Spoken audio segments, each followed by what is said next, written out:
This is Rory Goff here. Welcome back and welcome for the first time, all you who have not been here before, which aren't too many of us actually. This is lesson 2 of the mystery school, or class, the second class. The first class we dealt very briefly, about 2 hours, with the kind of a brief overview of everything, particularly the cosmic physical, which is the kind of everything from the very subatomic to the super universal scale in terms of layers of consciousness.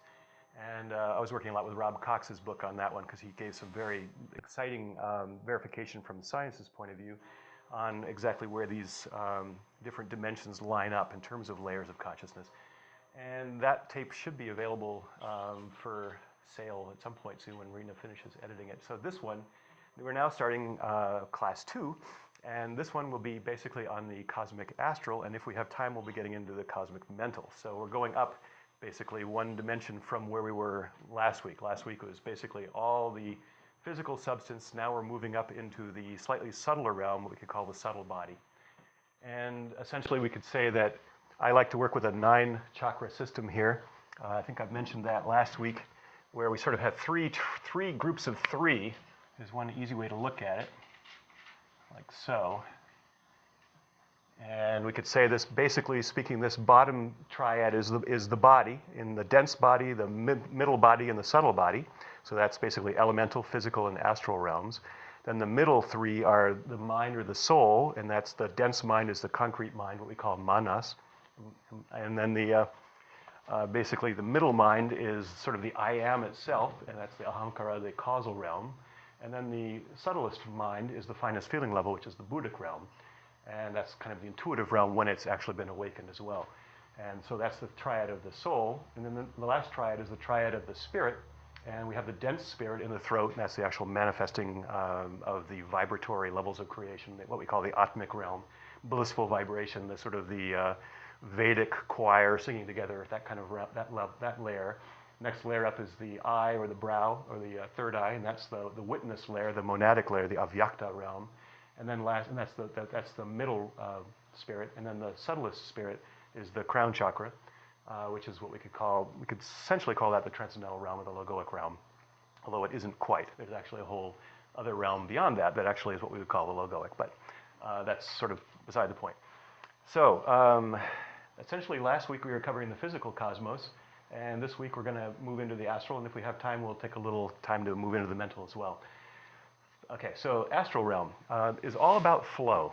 Last week we spoke of the Sanskrit letters and how each of those kind of pertains to one of the layers of consciousness starting from your midpoint. And Ha happens to be the 33rd letter, which is the one just leaping off from the cosmic egg into the great unknown. So that was a so he's a 33rd degree master mason right there. Okay, so let's try a little technique if you guys are up for it. This will be pretty much the same as what we did last week, but we're going to go into it a little bit more in a little bit more detail. This is this week because this week we're actually going to be paying attention to and kind of unfolding some of the dynamics of this technique per se. So if you want to, again, just sort of close your eyes, and if you feel like it, if you don't, just sort of listen along. Either way you feel moved to do it. And if you feel like giving out a prayer of attunement to what we could call that your higher self or the perfected being that you actually are, you could go do something along the lines of, I open my heart to your divine heart. I'm just using the word divine. You can use whatever you want, your perfect heart. And you're going to basically, as if you're talking to as if pretending that your perfect self is not you, just for the sake of a flow here. It is just you, but by actually pretending that it's not, you can set up a dialectic that can actually make it more enlivened in yourself than it would have been otherwise. So I open my heart to your divine heart, that I may be a channel or a vessel of divine love for myself, for my world, and for every being in creation in this moment. And I give thanks. And I open my mind to the divine mind, that I may be a vessel or a channel of divine intelligence for myself, for these ones in this room, and for all of creation in this moment. And as I have asked, so you have heard, and so it is done, and I give thanks.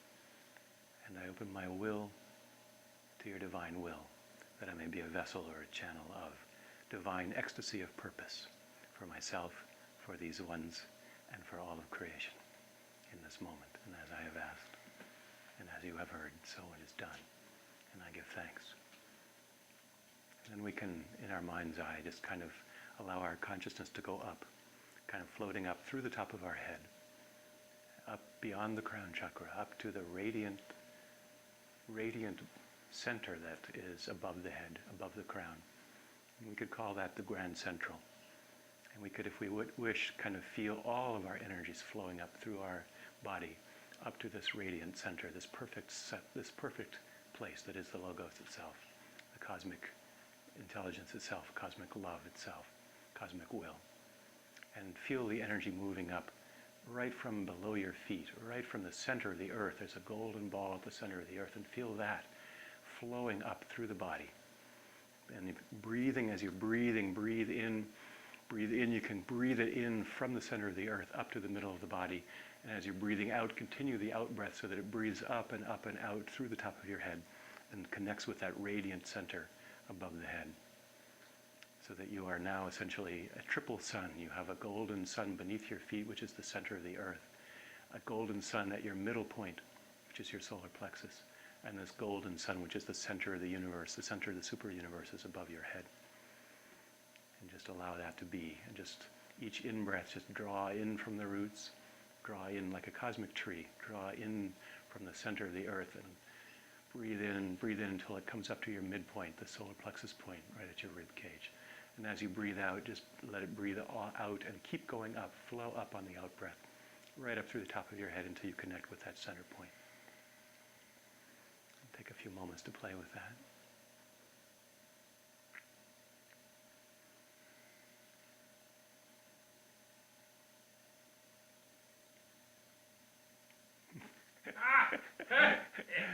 Beautiful. Some of you are picking up on the fact that there's actually intense bliss up here. There's many different flavors. This is cosmic wholeness itself, but bliss is certainly one of them. Now when you feel pretty well connected up there, and again, this isn't something you have to try to do. Just pay attention easily. It's like a sutra. Just know this is already happening.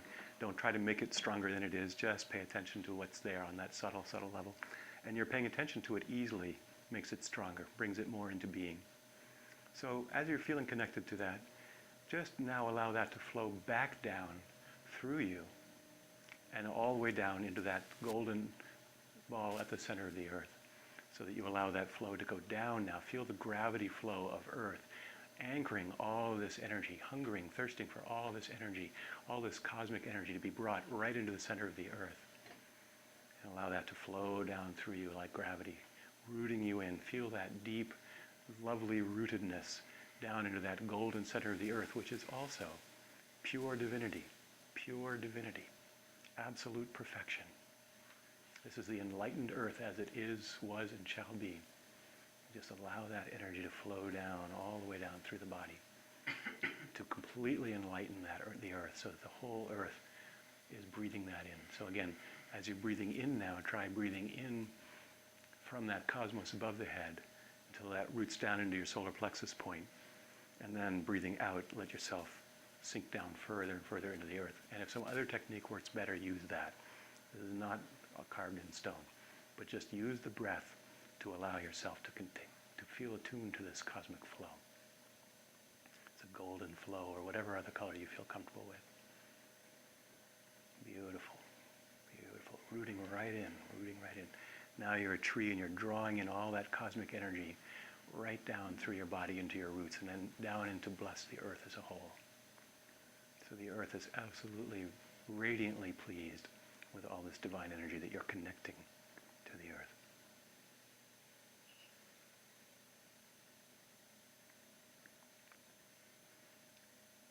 Okay, and then lastly, let's do a balance between these two energies.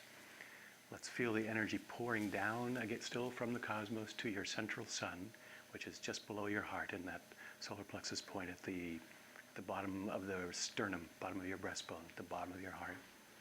And feel the energy flowing up from the earth in perfect love until it also meets at that center point. And this time, as those two energies come together, and again, just know it's happening. You don't have to worry too much about visualizing it. As they're coming to that center point, feel that flooding out, or see that flooding out, or taste that flooding out, whatever sense you want, on the horizontal plane, in all directions, so that your inner sun is completely lit by being fed from both of these directions. And let that energy go out to create your world as perfection. Perfect blend of the Father and the Mother, perfect blend of cosmos and earth, perfect blend of transcendental and elemental. Beautiful. Beautiful.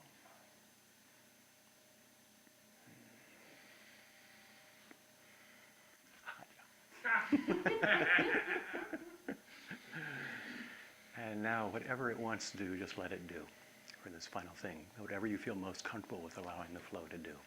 Just pay attention to that. If it wants to flow up through you out the top and then curve back around again and go up again from the bottom, or if it wants to flow down through you, curve back around, come back up and flow down, or if it wants to flow from both directions, meeting in the middle, or anything else it wants to do. Know that this is cosmic wisdom and it knows what is right. So just be attuned to what feels most right. In fact, this is probably the highest teaching and the most useful one. Just pay attention to what the universe wants to move through you. Just pay attention to what you want to move through your bodies and enjoy that. And if your attention moves to any particular tension point in the body, that just means a tension point is an attention point. That's where your attention is kind of gathering, and that's love. That attention point, no matter what it feels like, is love. And as you pay attention to it, allow it to breathe. Know that this too is a flavor of divinity, whatever it feels like on the surface. Allow that to be accepted by you, to know that this is also the self. Because what else is there? There is only self and something we have not yet eaten into the self. So anything out there that seems to be not self, look a little closer at it. Ask to see it as God sees it. Look at its divineness. Say, this too must be divine. And allow it to be looked at a little closer, a little closer, a little closer, until it dissolves into utter bliss. Okay, and that's very digestible. So basically anything that's there that seems to be not digestible, we just haven't quite loved it enough yet. And this is how we take the four-letter words and turn them into the gold four-letter words. Very good. Just easy breath. And this is, again, this is going on all the time. It's just a matter of paying attention to what we're doing. Okay, so everybody comfortable? We easily open the eyes whenever you feel comfortable. And I'm going to take a slight detour. I'm going to get back to those three techniques in a moment because they are pretty much the core of this lesson. But first I want to point out how sexuality is at the core of everything, because we're actually talking about the astral realm here, which is the divine sex. Astral realm is the subtle body, and of course everything is the core of everything. Yet last week when I was talking about the physical realm, that was everything. So any point you look at contains the whole. Let's not forget that. So, but for this time, we've got, okay, anybody care which of these is father energy and which is mother energy, or shall I just go ahead and ascribe them at will? They're pink and blue. Correct. So, very good. So we'll go with the traditional then. All right. So, bam, you are conceived. Father and mother aspects. We will say this is the father aspect, or the absolute, so to speak, and this is the mother aspect, and this is the relative. Father and mother, absolute, relative. Last week we spoke a little bit about the energies moving up from the center, and those are basically moving beyond the thumb's width up into basically the solar system, the galaxy, the universe, the super universe, and so on. That would be what we generally call the father energy. That's moving more towards a long distance view of things. Moving down, we're getting smaller and smaller, again by powers of 10. This is the mother energies. We're dividing up smaller and smaller and smaller, getting into realms of immense power, immense Shakti. The smaller you get, the more powerful it becomes. So basically we could look at it that we have a natural tendency to sort of see the mother energies, Shakti energies, as we go down into more and more realms of power, and then Shiva energies as we go more and more abstractly into realms and realms of synthesis. So it's basically analysis and synthesis. Okay, so father, mother energies. We'll call father blue for the heavenly realms, and mother will be purpley red or red for the earthy realms. But again, this is just a matter of convention. So at conception, we have both, absolutely identical. The egg has been conceived. Egg has been inseminated. We have father-mother energies, absolutely. And this is an interesting thing as you start to play with. I'll get into that in a minute. Okay, so that's how we start out, we could say. Can everybody see that okay? Good?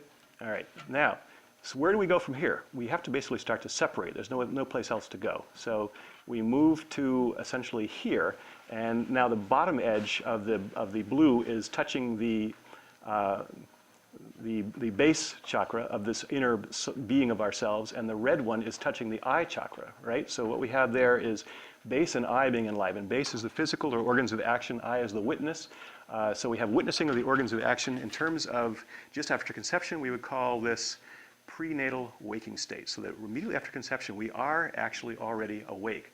Next level up, we would go to, boom, this is starting to divide up a bit more. Now we're getting the throat enlivened by this mother coming down and the sex enlivened by the father going up. Can you, everybody, does that make sense to everybody? Getting that kind of sense? So basically we've got the blissful aspect and the, which is the throat's chakra, playing with the sex aspect, which is the senses. So we have the blissful senses. This is kind of moving away from the organs of action to the sensory realm, the astral realm, so we're getting dream state. So this is prenatal dreaming. Next level, we're starting to separate a little bit more down into the heart realm and the navel realm, starting to get triggered. And so we're starting to get basically the finest feeling level and the lower mental with no senses now, no organs of action. So this is just the mind floating by itself, essentially, both aspects of the mind floating by themselves, and that's basically deep sleep. So we're getting prenatal deep sleep. Next stage, get something kind of interesting, starting to separate apart. Bam! We now have an I am, a solar plexus point that is separated for the first time since forever. And we could visualize this middle circle as being yellow, if you want to. So what we're getting at that point is birth. Okay, we're getting birth, so we're actually getting a separate soul, actually seeing itself as a separate entity for the first time. Major milestone. And then we're getting a recapitulation, basically, of the earlier stages, but now postnatal. After birth, we get these two enlivened again, heart and navel. What we're seeing now as these separate is that the solar energy is getting bigger. You see, it was just a tiny little seed point, and now it's growing out to actually encompass the heart and the navel in terms of I am. And so that's postnatal sleep. It's what we mostly do after we first get born. That's the kind of the opposite of the prenatal sleep, but now it's in terms of I am. And we get postnatal dreaming with the blissful realm and the sensory realm being enlivened, throat and sex. And then postnatal waking with the witness and the organs of action down here in the physical realm. And then postnatal transcendence, we could call it the transcendental being, which only enlivens the transcendent realm in the crown and the elemental in the foot. That's as far apart as they get. And that's what basically, that's what we could call the 9 stages of being. Okay, essentially. Now, we've got these polarized. Father's way the heck up here in heaven, mother's way the heck down here in earth or hell or whatever. And we've got this whole big I am taking up the whole thing in the middle. So now there's a massive kind of attraction between the father and the mother. This whole thing is about a play between the father and mother, play between father and mother. This is why I'm calling this cosmic sexuality, essentially. It's all about divine marriage and divine divorce and divine remarriage. So from here we have, at the end of that transcendental being, that's the close of one state. Then we have a gap, and then the whole thing starts over again, now in terms of consciousness. We're going being, consciousness, bliss. 3 different phases of activity. And so now we see transcendental consciousness here, and then we have the I, the witness enlivened with the physical again. So we have cosmic consciousness, what we've been known as the witnessing of the organs of activity. Then we come down to the throat and the sex, which is the blissful aspect of the senses. So we have the celestial GC, and we have the finest feeling level enlivened with the lower mind, and so we have unity. Only thing separating them now is that same, see how the I am has been getting smaller and smaller, shrinking as these two get together? Okay, so finally those two virtually almost touch. And they actually both connect to that little I am point in the middle. And that's when you get that kind of culmination of unity, when there's just basically gold light everywhere. There's only the now. Again, not everybody will see any of this stuff. It's just stuff happening all the time inside. And if you need to see it at some point, you will. It's not relevant for every nervous system in every lifetime by any means. But again, we're going through all these phases trillions of times a second. And we're basically abstracting out of those the ones that make sense to us in this moment. So, and it's not like, so it's not like you have to stay in CC for a length of time before you get to GC, and it's not even that you have to experience them in this order. This is simply a model that explains how the whole thing works. This is basically, this setup is essentially from the Upanishads. And it works pretty well in terms of describing this model. Okay, so CC, GC, unity, and then that kind of golden center point. We could call this beginning of Brahman. This beginning of Brahman is when Brahma is recognizes himself. That's no time, no space, gold light everywhere. I'm at home for the first time ever. And so what we're actually seeing here is we're kind of recapitulating what happened after birth. And at this point, we're right at the birth point again. And then, boop, we actually cross. And the I am feels as if it's been extinguished briefly. There's this kind of feeling of, where did I go? There's only this. There's only this kind of, where I used to be, there's only something that is neither absolute nor relative. This is the sacred marriage. This is the great paradox. This is when the absolute and the relative recombine. First time since before birth, in our conscious mind. And so from there, you might think that you're done, but if you actually look closely and you're honest, you say, okay, I'm half done. Basically, the nice thing about this state is it's such a paradox that whatever you try to label it, it's going to be wrong. I mean, it's going to show you immediately that that's not true.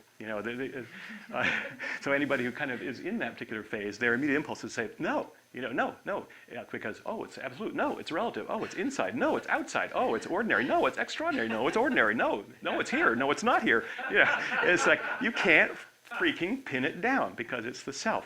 It's the self itself, which is subtler than the intellect. So the intellect is what we use to grasp everything except for this, because this is deeper than it is. So it's for the first time you kind of realize you're not a rowboat, you're the ocean. And there's this little dinky rowboat, and at first you don't even see the rowboat because it's just this vast ocean. The self sees itself, and the I am that you had identified with is no longer able to bind the self the way it was prior to this point.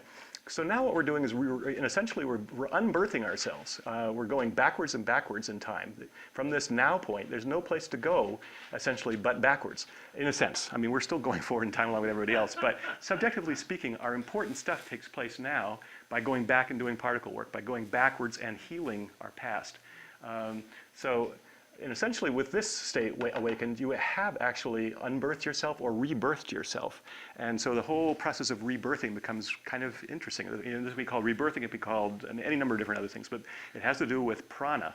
Prana is Brahman. This is when we first wake up, there can tend to be a feeling of, when it first wakes up to itself, there can be a feeling of kind of a crystalline frozen quality to it. It's kind of the diamond body of the logos, we could say. The way that you move forward from there can be by paying attention and breathing through whatever needs to be paid attention to. And that'll be very obvious, pretty much, because there'll be a tension point in the body someplace or outside the body someplace, but something that grabs your attention. And by allowing yourself to breathe and pay attention to that unconditionally, letting go of the labeling of it, of this is bad, this is good, those don't work anymore. It just is. So we pay attention to what is. And if you want to say anything, we say it's God, or it's okay. That's pretty close to what it is. The breath helps to move this stuff. Okay, so moving from here, we expand out further. So now the wholeness is growing at this point.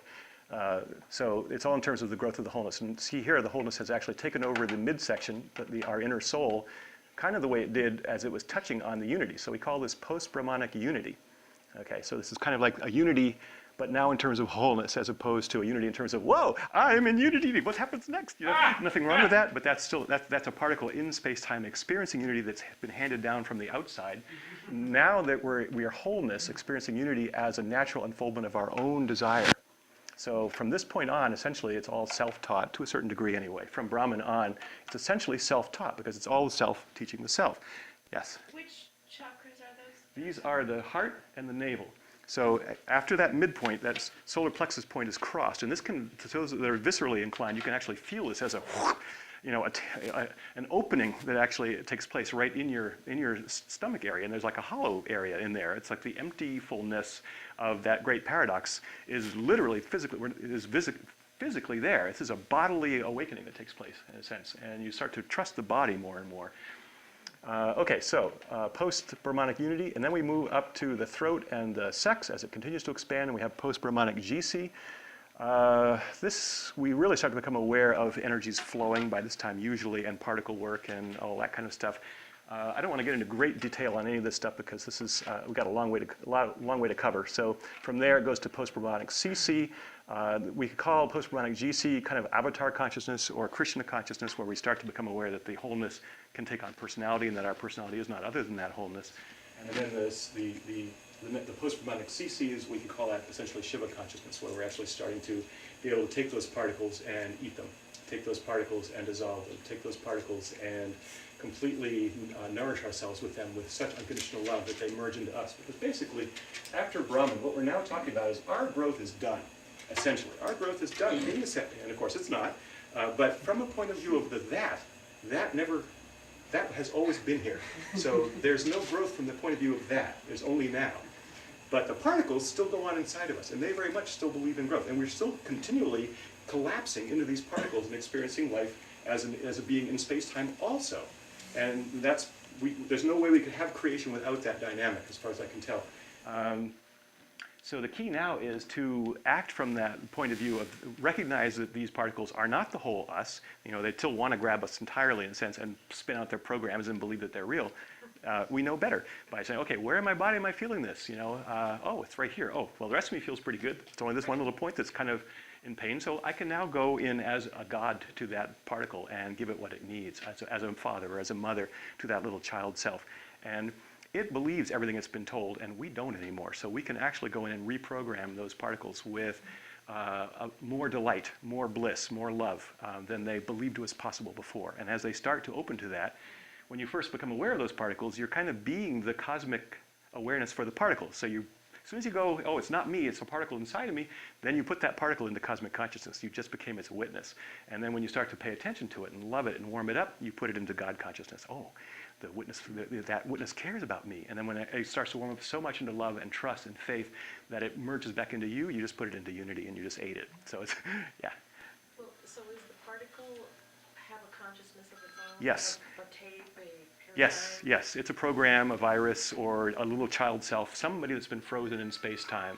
And basically anybody that's causing you any kind of twinge or pain, we could call that a particle.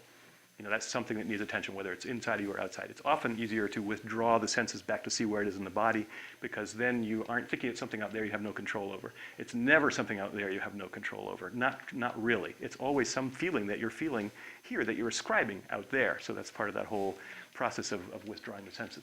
Okay, so basically, and then we finish up with a complete emergence again with post-Brahmanic transcendence, which is essentially completely recapitulating absolute and relative combined. That's the finishing of the sacred marriage. All done. That's the final aspect of the 9 stages of consciousness. But then we have 9 stages of bliss. And basically what that is all about is a reseparation. And we're starting to separate out again through what we could call essentially a reflection of the first 9 states, which are basically witnessing, transcendence, waking, dreaming, sleeping, essentially all those, except that basically in the middle point, instead of birth, we now have death. And so that's the midpoint. So we have pre-mortal transcendence, waking, dreaming, sleeping, post-mortal death, and then post-mortal sleeping, dreaming, waking, and then transcendence. Now, so those 9 stages are equivalent to the 9 stages of around birth, the 9 stages of being. They're the other side of it, essentially. This first stage is kind of love, this is light, and that's laughter. We're going backwards and seeing it from another point of view entirely. But the odd thing here is that what we're getting is, during these stages, as they separate out, they separate and there's death. And so what happens at that point is you have the solar angel, again, as a separate individual, just like at birth. Death and birth are the same, absolutely the same from this point of view. There's no difference. It's just that one's on a higher vibratory level than the other. One's with more consciousness than the other, you could say. But then that separate solar angel expands out again until basically at actual death, at the finishing of those mortal stages, we could say, or blissful dissolution stages, they're completely separated again. And actually, that should be this way, from this, because basically it started out this way, went this way, and then this way, and then it keeps on going that way. So at the end of it, you've got the mother completely in the crown and the father completely in the base. And then we start all over again with conception, right? Well, that's kind of odd, because how do we jump from here to there again? Well, it turns out there are 9 more stages to bring you back in to the middle point. And those 9 stages are after the blissful dissolution of death and before conception. And those are the gap stages. Those are the actual realm of the logos, the immortal realm that's always there. And that's, we talked about that some last week, but it's interesting because we found that theoretically first, and it was really puzzling me, you know, how do we get from this point to this point? And I finally realized, oh, it's kind of the flip side of this middle section, but it's kind of inverted. So what we're actually talking about is,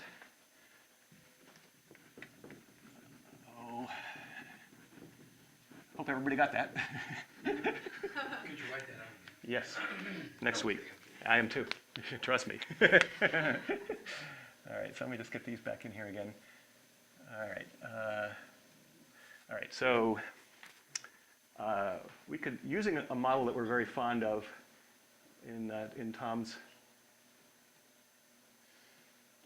satsang, essentially we're talking about energies of love or coalescence, energies of light or consciousness, and then energies of laughter or dissolution as the energy, and this again is the great torus, so it's kind of a big circuit, all right? Okay, well this, so what we've been talking about here between coalescence we could say, or conception starts here, moves around to, and then like birth is like roughly there, Brahman is here, and then coming around to dissolution here, and it turns out there's this gap right here, and that gap is a golden band that is the externalization of this inner sun. So it's kind of the equator around the whole thing, that this is all dissolution, and all of a sudden you cross this gap, and then you're wham, right back in conception again. And so you can feel as if you're actually coming around, and you're totally light, totally just delightful, and then woof, you hit this brick wall of resistance. And that can be kind of shocking, and we can take that as an attack. But it's actually not. It's just our own tail end.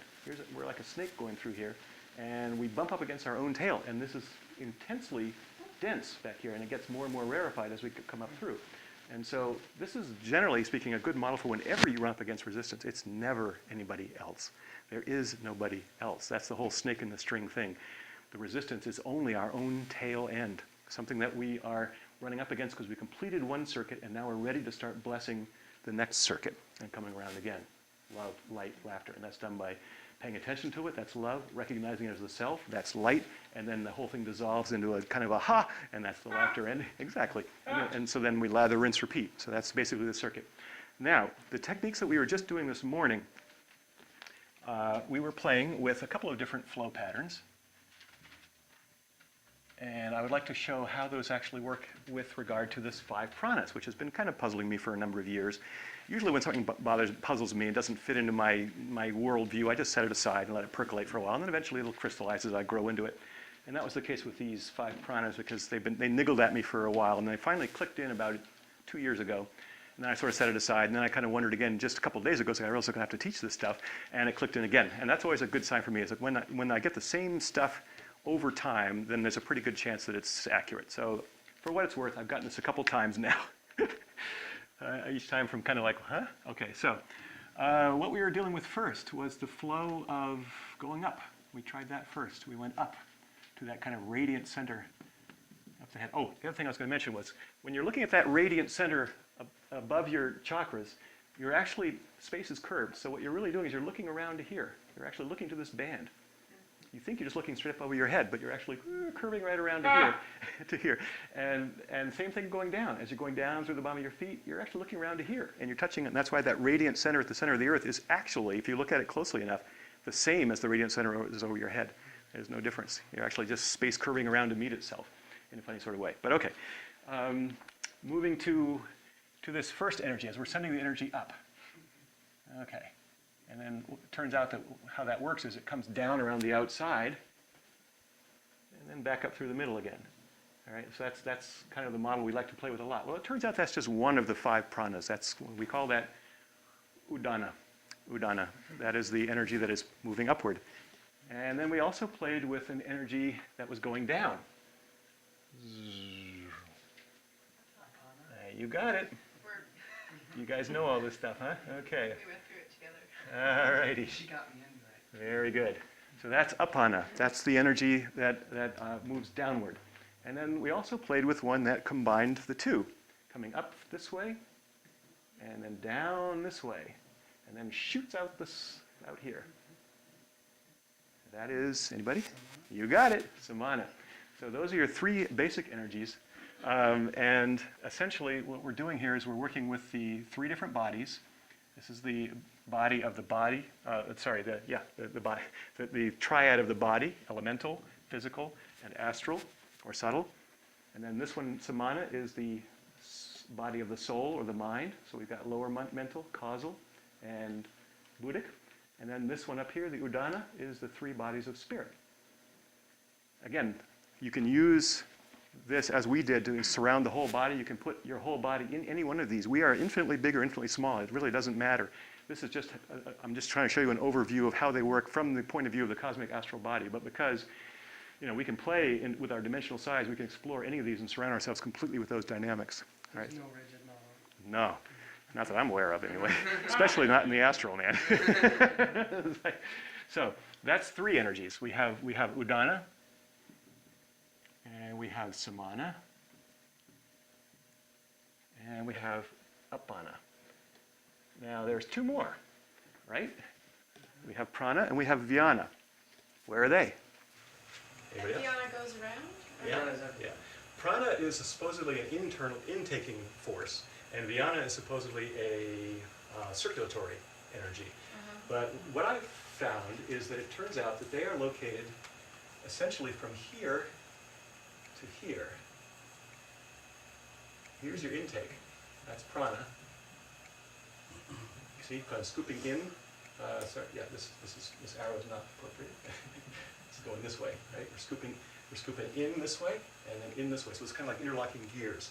So this was the throat chakra. This is the heart chakra. Prana comes in right at the base of the throat.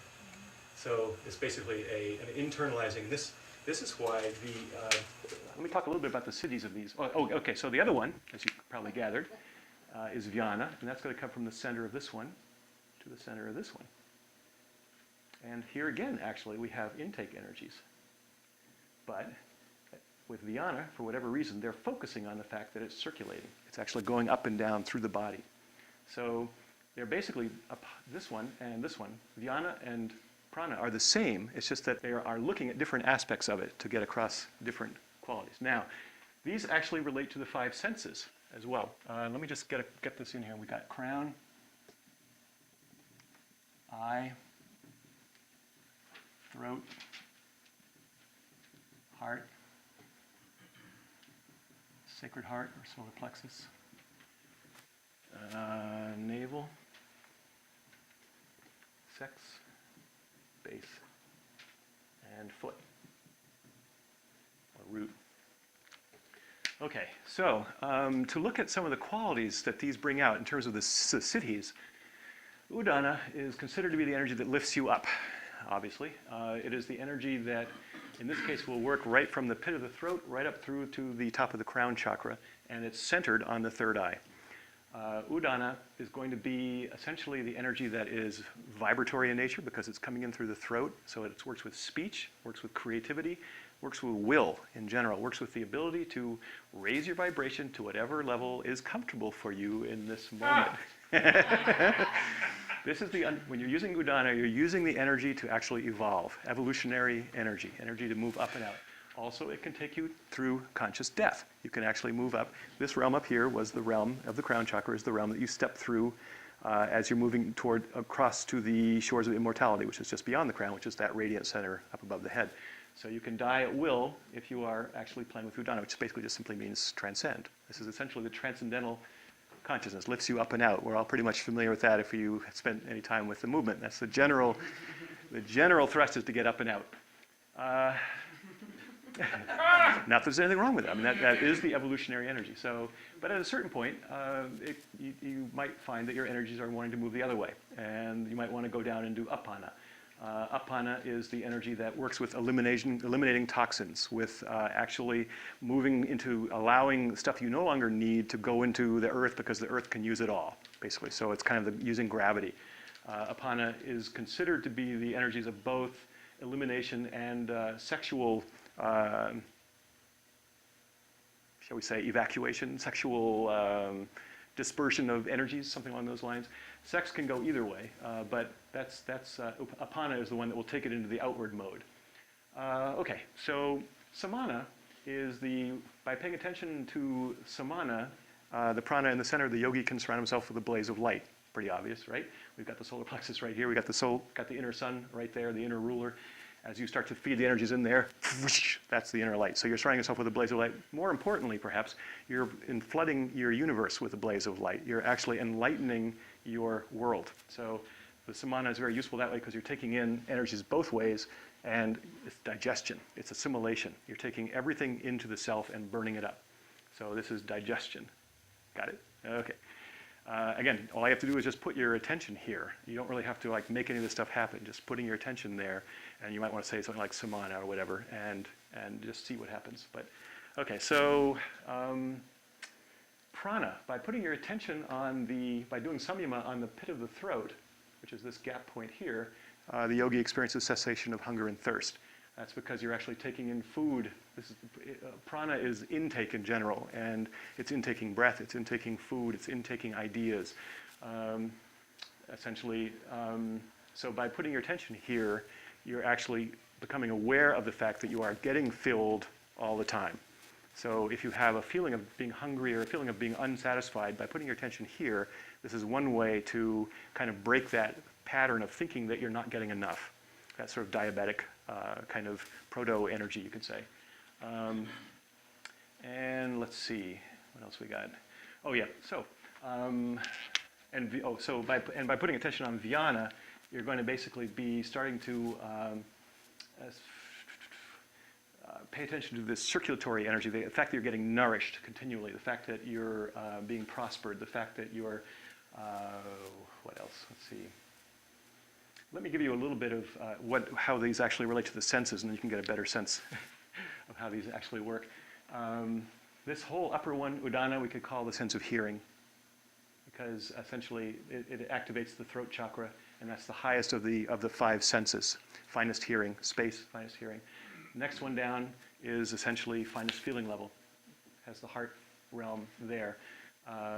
Air, finest feeling level. Next one down, sight, obviously, blaze of light. Also heat. This is the one where the yogi or the lama can do the tumo practice of internal heat. By actually, if you put attention on this one also, you will, if you want to attune to that aspect, also surround yourself with a blaze of heat as well as light. Basically regulating your metabolism. So prana is feeling, and then Yes, yes. Samana would be sight, right. And then the next one would be taste. Right? We're down in the watery realm now, Vyana, which is why it's circulatory in nature, and the sex center is a taste realm. This is liquid, basically. These are, according to the science, basically each layer is an accumulation upon the layer before, like a ditto kind of quality. You go ditto, and let's add this as well. So basically, space is essentially omnipresence. You add to omnipresence the sense of movement, and you get air. If you add heat to that, as it moves, it kind of engenders friction, and then you get that turns into fire, and then that supposedly condenses into these liquid droplets, this elixir of immortality, and that's your water, and then that will solidify into the physical, and that's the bottom. That's the sense of smell. And what we find is when we're actually playing with the particle collapse, at times we may find, what can I give you today? This is one of my favorite techniques. What can I do for you today? You look inside, you see. You feel your little particles inside, and you kind of, what can I do for you today? What would you like? What do you most want? And sometimes, if you haven't experienced that, you may find that over the days you will be giving them precisely these things in this order, even, unbeknownst to you. This is what happened to me. I was quite shocked after the fact when I realized I had gone right through. Basically, I want you to know how much I love you. That's the heart chakra. I want you to know how beautiful you are. I want you to taste soma, and so on. So you're actually coalescing down through these as you give these to your particles. And again, remember, your particles aren't just your wounded selves. They're your devatas. Your particles are your creators. Your particles are your sensory apparatus. This whole body, this astral body is actually, we could call it three bodies. Again, we have the body, we have the soul, and we have the spirit. The body of the astral body we could call the etheric realm. That's the one that's the closest to the physical. This would be a light body that's very, very, very close to the physical form. Then as we move more towards the soul end of it, the light end of it, that's the vital body, the life quality of it. And as we move up further, we could call that the actual astral body. But this is just, another way to divide up something that's really not that dividable. Okay, so you pay attention to these different aspects. If you're paying attention to Apana, you can actually surround yourself with divine fragrance. Some of you may have had the experience of being visited by a downflow of an angelic presence that would just fill the room with this, rose quality or jasmine or sandalwood or something. That's Apana being activated. Okay, so your shit don't stink, literally. Mm-hmm. I mean, it's like you're illuminating, but by paying attention to it, you're actually bringing divine smell, and so on. You have divine taste here, and divine sight, divine feeling, divine love, divine hearing, that vibratory essence. Okay. So, right. Yeah. You're saying as the elements arise from consciousness, they're going back on themselves to create the next one, right? There's like a cycle or something? Seems to be a cycle moving down from the more abstract to the more concrete. Like some kind Different of, layers, yes. like rotating? You could say that, yeah. I'm asking because I'm having that experience. Then I would say so, yes. Well, I don't know if that's exactly what it is, but It sounds like it to me. Absolutely. You're the best judge of these things. We're basically what we're doing is we're creating our universe, and each of us is going to have our own little angle on it. So that's why I don't want you to take this as written in stone. This is one view at one point in space-time on something that, by definition, is far more beautiful than that will ever be. If this, helps to open you up to some ideas as to what to play with, then my job is done, essentially, as I see it. If you believe in this wholeheartedly, then I've done you an injustice, because it's just another game board, okay? It's something to play with. All right, good. Jnana and prana. Okay, so we mentioned that the pranic energy comes in this gap. See how there are gaps between these three bodies, between the body and the soul and the spirit.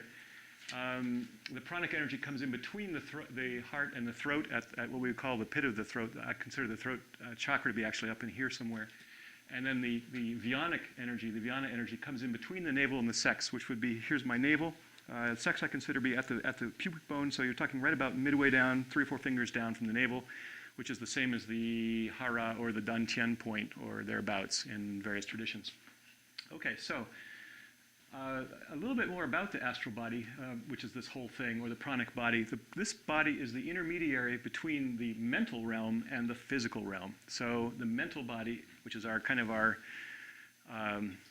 space-time functions, and the physical realm, which is our body as a whole. And these are, as I just mentioned, the indriyas are kind of hang out in here, indriyas being the sense organs, pertaining to Indra. And Indra is we could say, one of the archetypal figures of our 12 archetypes, and not surprisingly, he is the male sex center. Andrew is another name for him. Basically, this means man, Indra, Andrew. And he is number 5 in terms of our archetypes as a whole. So let me just get rid of this for a second. You may remember Maharshi Mahesh Yogi mentioning the 5 principles of growth at one point or other. Well, may have just passed you by because it was very brief and, All right. Well, he talks about stability, adaptability, integration, purification, growth as being the 5 principles of SCI. Well, these are actually the first 5 planets going down your Pingala energy. So what we're talking about with the astral body, this was the 5 pranas. Now I'm going to go a little bit more into the actual structure of the 9 chakras, just a little bit, and talk a little bit about the archetypes that are involved specifically with the astral body. Let's see, 1, 2, 3, 4, 6, 7, 8, 9. Okay, I'm very fond of 9s, as you may have gathered. Also, let me see. I took us through the 9, those 9 aspects of being, 9 aspects of consciousness, and 9 aspects of bliss. Remember these the sacred marriage of the god and the goddess as they flow back and forth. Those 999 make the 27 nakshatras, and I don't know if we want to get into that at this point too much. But I found that it works absolutely beautifully if you start with the first nakshatra being at 0 Taurus, as opposed to the one where it's gone back to the precession. I have a reason for that. My whole system is keyed on it's not 0 Taurus. I said that last week too. It's actually the juncture point between Taurus and Aries, so it would actually be 30 Taurus if there were such a thing, or 0 Aries. Basically, the line between Taurus and Aries is the actual equinox in this system, and it doesn't change with the precession. We do study the precession equinoxes, but we don't apply it to our anatomy. This is an immortal body. Essentially, it doesn't shift, as far as I can tell, until we actually learn more, in which case it shifts. But, but this one's held steady for a pretty long time. As I said, we're messing with the astral. It's kind of a dream state. Okay, where was I going with this one? Let's see. Oh, yeah, okay. Physical, let's see. Astral, mental. I'm doing this a little bit, this should be a little bit more collapsed than this, because here's the heart's here, throat, and eye.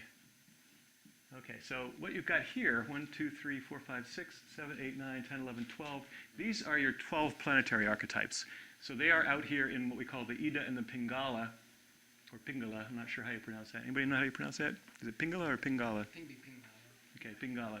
All right, anyway, Pingala is our solar, we basically have this is the world tree. Remember we were saying how the astral realm is the vegetable realm, so that's basically trees and flowers symbolically. So we have, this is the world tree, and then each of these chakra points or lotus points is one of the flowers on the world tree. Kind of combine those two archetypes. Okay, so basically this is the Ida. We're looking at it from the back here. So this is the moon, sun. This is the center line here. And then Mercury and Venus. Earth is in the center point. And then Mars. And then, oh, sheesh, what am I doing here? Did I lose one again somewhere? I did. Yep, I was afraid of that. Okay, sorry. This is too high up, but basically Mars. This actually is going down still. Mars, and then the asteroids, and then Jupiter, and that's the completion of the down cycle. So we have Sun sort of spiraling over to the Mercury, spiraling over to the Venus, to Earth, and this is actually down still, so that's Mars, and then back to Jupiter, and then back to Saturn. I did not draw that very well, my apologies. Okay, so we have a line going up here. Now what the? Oh yeah, right. Okay, so then we have. Sorry, that should be Jupiter. That's right. After asteroids is Jupiter.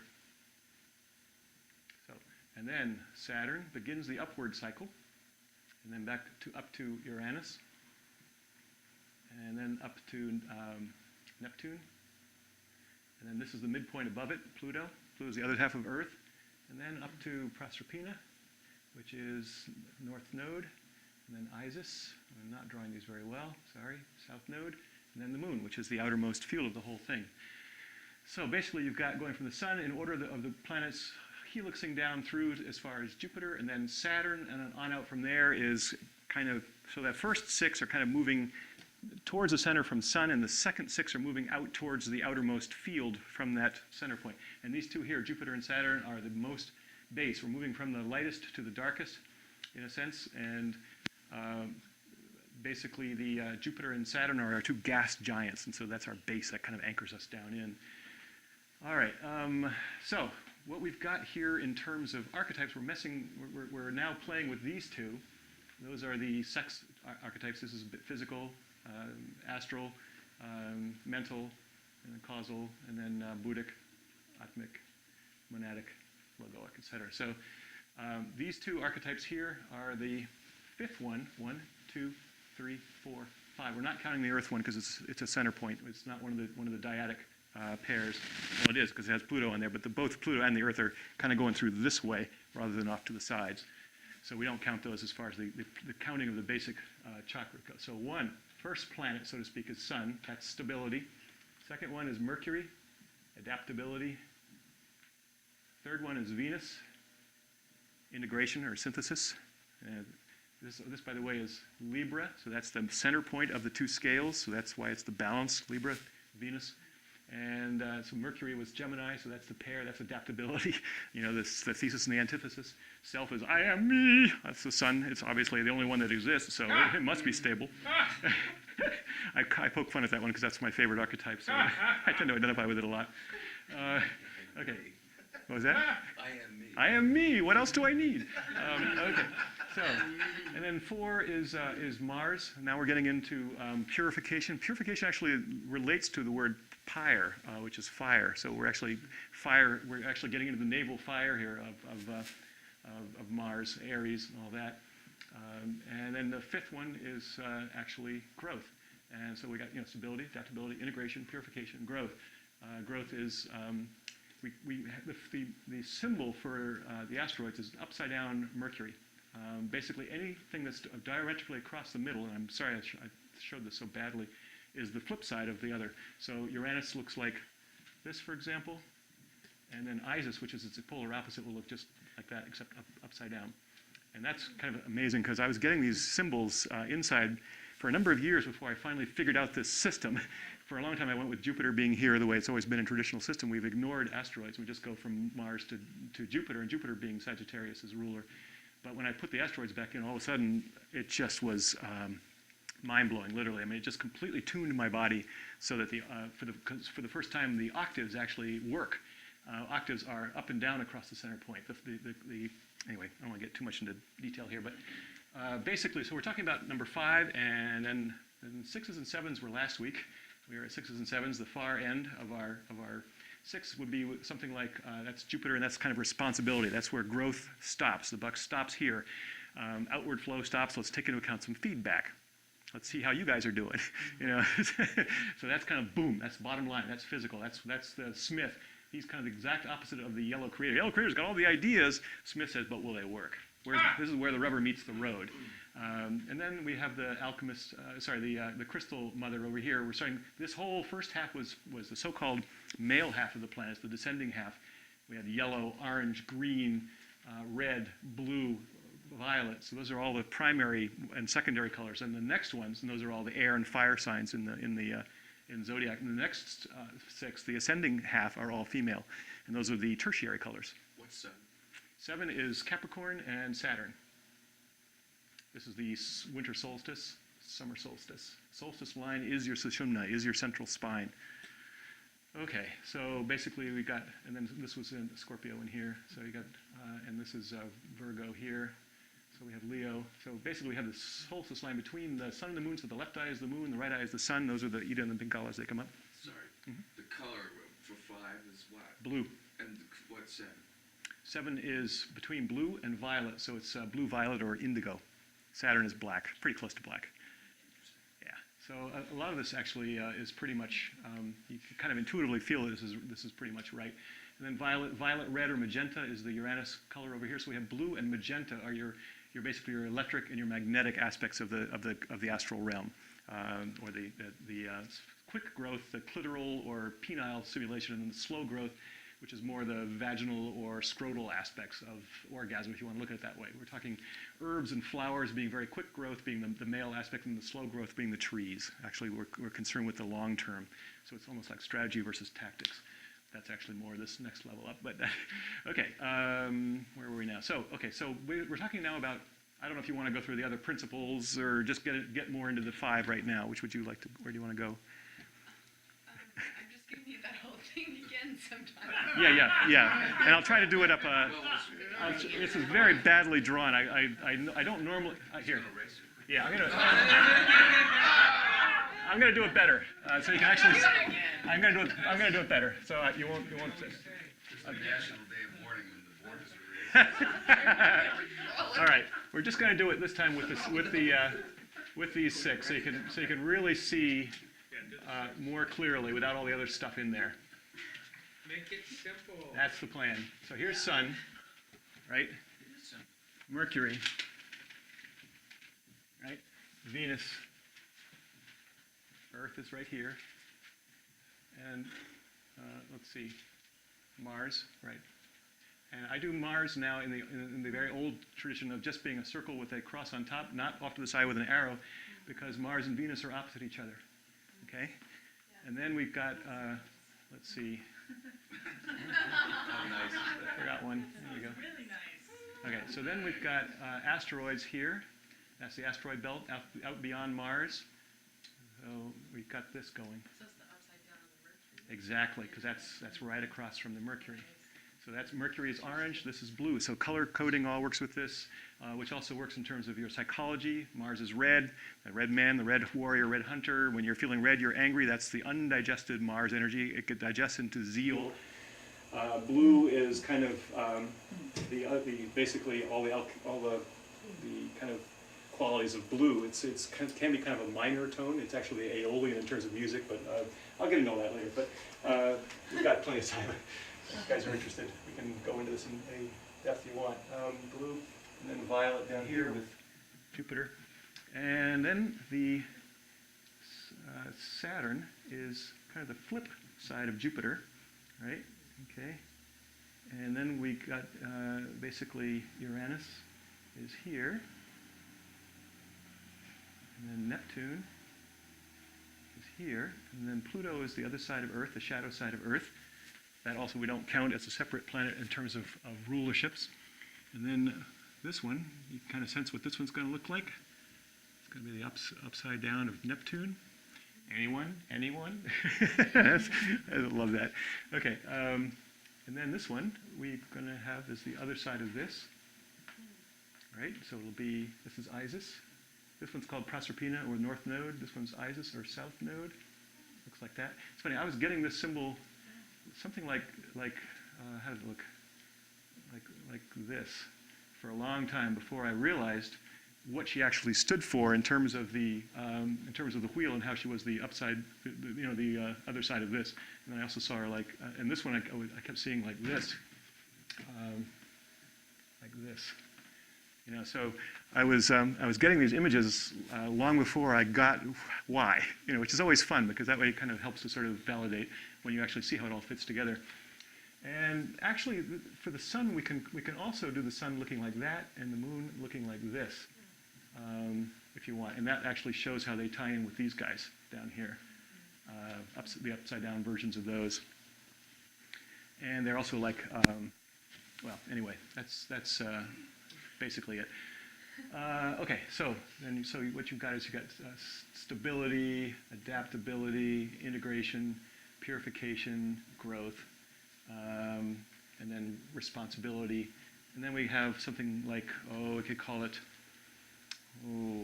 incarnation might be a good one for that one there, or lightening the load is another one we could call that. Let's see, what's the best word for that?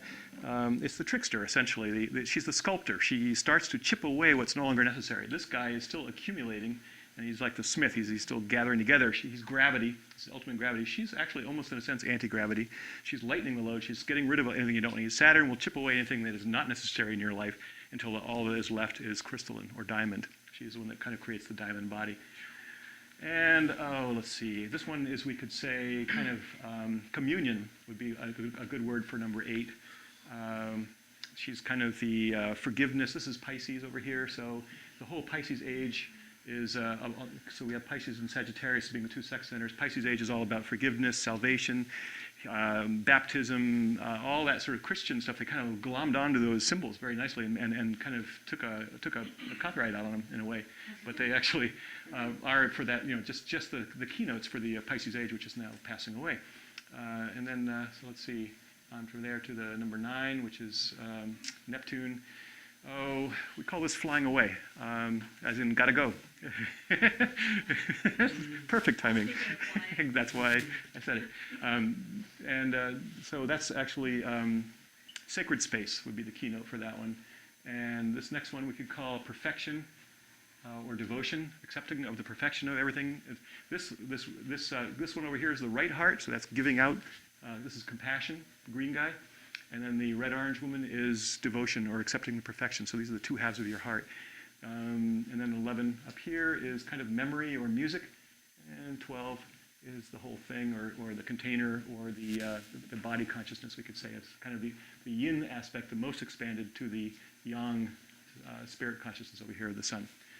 And so that kind of brings you back up to Do again. And so there's your double helix here. Like so. Oops, sorry, it goes over here. There we go. And then over there. Right. And then this would be your left-hand channel. And this is your right-hand channel. Ida Pingala. And then this is your Sushumna up the middle. And these also balance out to create chakra points up through the spine in the middle. Okay, so 5. What we're working on today is 5 and 8, but primarily 5. This is the keynote for the astral realm, and the 8 is kind of the electromagnetic, has a lot of electromagnetic qualities, which I'm not too familiar with. I know the electromagnetic waves propagate at 45-degree angles or 135-degree angles, and those are 1/8 and 3/8 of the circle, but that's about all you're going to get from me on that at the moment. So you're saying this is what's lively today? This asteroid? That's what we're working on at the moment. Yeah, the astral. Yeah. So it's lively in here at any rate. Right. So that's not. Okay, all set with this now? Can I get rid of this? Everybody got this? Enough? Below 3, these two. 3. This one is Neptune, Okay. and the next one down is asteroids, or we call it Bacchus. And the one above Neptune? Venus would be the 3, if that's what you're talking about. This one in here is Earth, or Pluto. Which one are you talking about? I guess I got an extra one. Let's see. Yeah, you got 7. All you need is 6. Okay. Yeah. All you need is 6. Womp, ba, ba, ba, bum. Okay. All done then? Yep. Tommy? Okay. All right. So we'll just go a little bit into some of the mysteries of the 5 at the moment.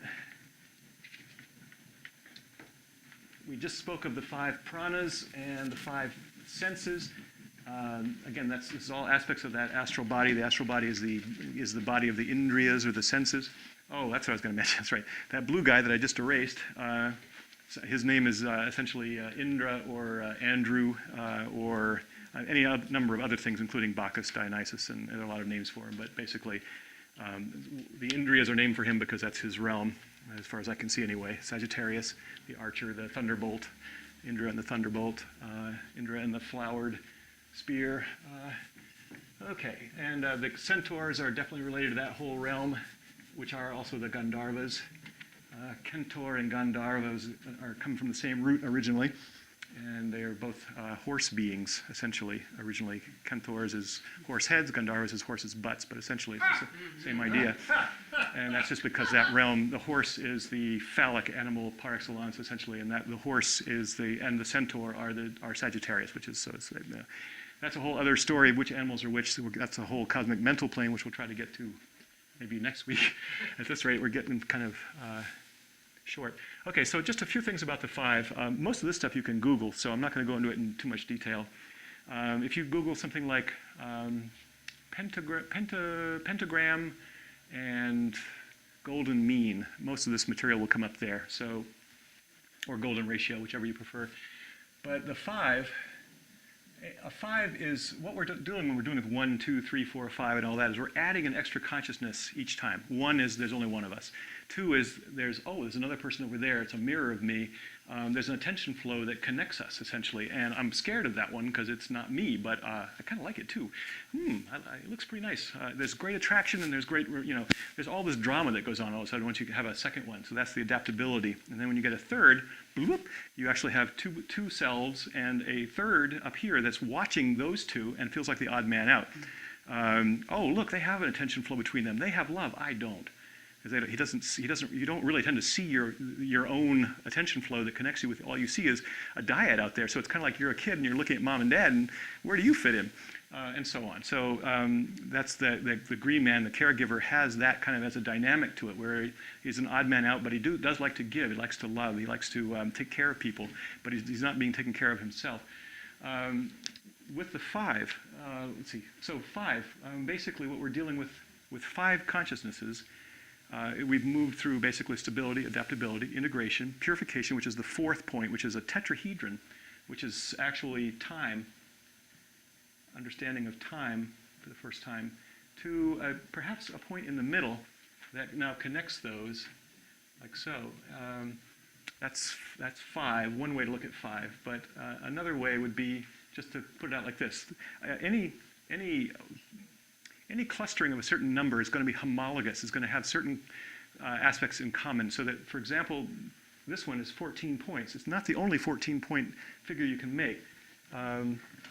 This one is what we call a star tetrahedron, and it's essentially what Drunvalo Melchizedek calls the Merkabah, the chariot of ascension. And that's a pretty good description for it, because it actually does regulate the flow going into the center of that 27 points that we spoke of last week. Whereas this one over here is kind of, in a sense, its opposite. This is the 13. This is the flow going out from the center. So these are essentially energies of the solar logos creating through the 12 archetypes its universe. And this other one is kind of the feedback. That's the out breath, we could say. And this is the in breath coming back that actually allows you to ascend back to that solar point, that cosmic creator, your inner master and all that. But there are a couple other forms of this 14 that are actually more accurate in terms of being the opposite of this. This has actually 14 faces to it, so that if you put a point in the middle of each of those 14 faces, you will actually get the other half of this, the in-breath of this half, the other half of that, which looks like a rhombic dodecahedron, and I can't make that with Brian's toys because it would collapse, but you can make it with straws and tape. But anyway, so a 5. You can see 5 as being the center kind of point that is kind of watching space-time. In other words, the trees, the plants aren't really attuned to space-time the way animals and plants are. In fact, in terms of the layers of consciousness, we actually have space-time unification either down towards the bottom of the third or the top of the second. So most of the second chakra, which is that realm, is really not about space and time. That's not really the issue. So the pranic realm is essentially, in a way, it's beyond space-time. Not in the same way that the logoic is, but in a way it is. The 5 is kind of a symbol of man or humanity. It's been taken by the Wiccans these days, and that's fine. It basically, it's in my system, it's representative of the electric sexuality, and women have as much of that right to that as men do. So, whatever, it's all good. This is basically a extremely magical symbol for a number of reasons. The primary one, perhaps, being that it contains golden means in it, all through it. Every angle, every one of these lines connects is proportionate to every other one of these lines in a golden mean proportion. And like this is the shortest one here, and I think that one to this one is a golden mean, and then this one to this one is a golden mean, and this one to this one is a golden mean, and then that one, essentially, and actually this one and this one is the same. And what's also kind of interesting, I'll get into what a golden mean is in a second, the angles on this are quite interesting as well. This is 36 degrees in here, this is 36 degrees in here, this is 36 degrees in here. It gives you 108. We spoke a lot on 108 layers of consciousness last week. And let's see, that's the 36 over here, and so this one is the 180 minus 72 is 108 again, I guess. There's some 72s in there. Anyway, you get the general idea. It's got a lot of the sort of the harmonic numbers that relate to what we spoke of last week. And so golden mean, what does a golden mean? Does everybody know what a golden mean is, or anybody? Anybody want to know? Okay, golden mean is essentially, if we take a square, we'll pretend for a moment that that's a square, and if we add on enough extra on it to make a particular rectangle, and that's not a really good example of it, it's pretty close though. This relationship of this little piece right in here to this piece is the same as this piece to this piece. So essentially what we've got here, in other words, is by adding this piece on, we have a rectangle of this shape that is the same proportions as this rectangle that we just added here. And then we can keep on going from there, and we can essentially add another, let's see. If we added another square on right here, we've got the rectangle again. Basically the same proportions again. And the same thing, again, if we added another square on here, we've got it again. See, it just keeps getting bigger and bigger and bigger. And you can actually, let's see. Okay. If you actually describe a quarter of an arc through each of the squares, you will get a spiral, exactly. And I don't know if I did this correctly on this thing. But again, if you Google this, you will find it. It's everywhere. The absolute best of any of this is Donald in Mathmagic Land. What is that again? Donald in Mathmagic Land. It was Disney actually made it himself in the 40s. No And kidding. he goes through all of Beautiful. the stuff, and it's Okay. like the best. Very good. So well done. Okay. Dabble in mathematics. Dabble in Mathmagic Land. Okay, well, essentially, You can Google that too. very good. It creates a logarithmic spiral, essentially, which goes out. And what we just found out the other day, there was something in the news that shows that for the first time they found this golden mean proportion. Oh, and the actual number is like 1.618 dot, dot, dot, dot, dot. It goes on forever. I mean, literally forever. And so 0.618 is 0.618 to 1 is the same as 1 is to 1.618, and so on. So the Fibonacci sequence is a really nice way to kind of show this, and that is again, this is all about growth, because the Fibonacci sequence will show you. Anybody here ever felt like you were going 2 steps forward and 1 step back? Ever? Anyone? Okay. So what you're doing is subjectively, yeah, just a few times. Good. So what you're doing subjectively there is you're actually going through the Fibonacci sequence. You're actually growing. This is how growth takes place. Because let's take any 2 numbers. We'll just do 0 and 1, but you can take any 2 numbers and add them together. 0 and 1 is 1. Okay. So you're basically doing, and then what you do is you add the prior number. And see what you get. So you go 1 plus 1 is 2. And you go 2 plus 1 is 3. And 3 plus 2 is 5. And 5 plus 3 is 8. And 8 plus 5 is 13. And 13 plus 8 is 21. And etc. 34. So on and so on, out to 144 if you want to go that way. That is the Fibonacci sequence. 0, 1, 1, 2, 3, 5, 8, 13. And what you find is as the proportions between any 2 of these digits gets closer and closer to 0.618 or 1.618 as you go out far. So at the beginning it's a 1. That's not very good. Next it's 0.5, and then next it's 2/3, 0.6, or 3 halves, 1.5 if you want, and then 5/3. What's that? 1 and 2/3, 1.667, and then 8/5, and so on. It gets closer and closer and closer to 1.618 or 0.618, et cetera, as you go on out further. And we just found that scientists have just found that this golden mean, and so that it basically exists throughout creation. And the scientists have just found that it actually exists on the atomic level. They've just found now that there's golden mean on the atomic level. For a long time, we've known that it exists in the spiral arms of the galaxies, in the curve of a whelk shell, in the movement of waves of the seed pattern on sunflower seeds. You see it everywhere, and the ratio of the bones in the human body.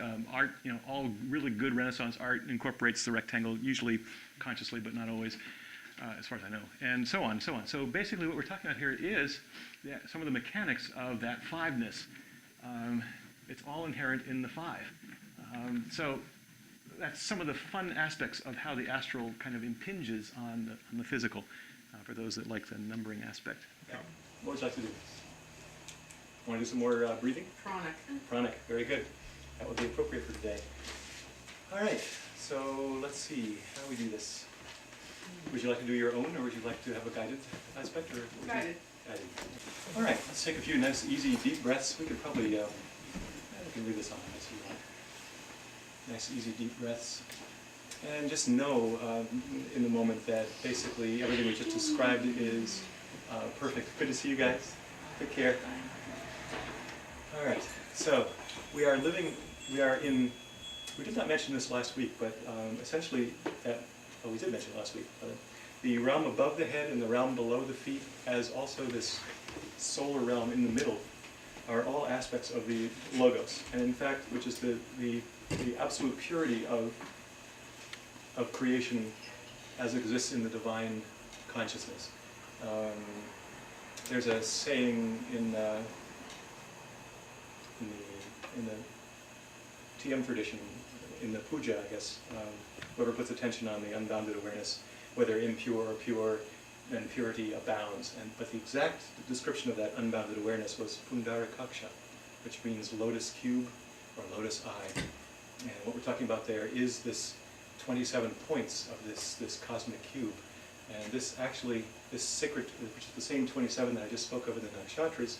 In other words, every single chakra is absolutely perfect, absolutely contains the wholeness, absolutely from its own point of view. So let's take a few deep breaths. And so what we're doing with the astral is we are it is very responsive to our thought, and it serves as the intermediary between our thought and the physical. And in other words, this is the Devata realm. These are the realm of the particles themselves.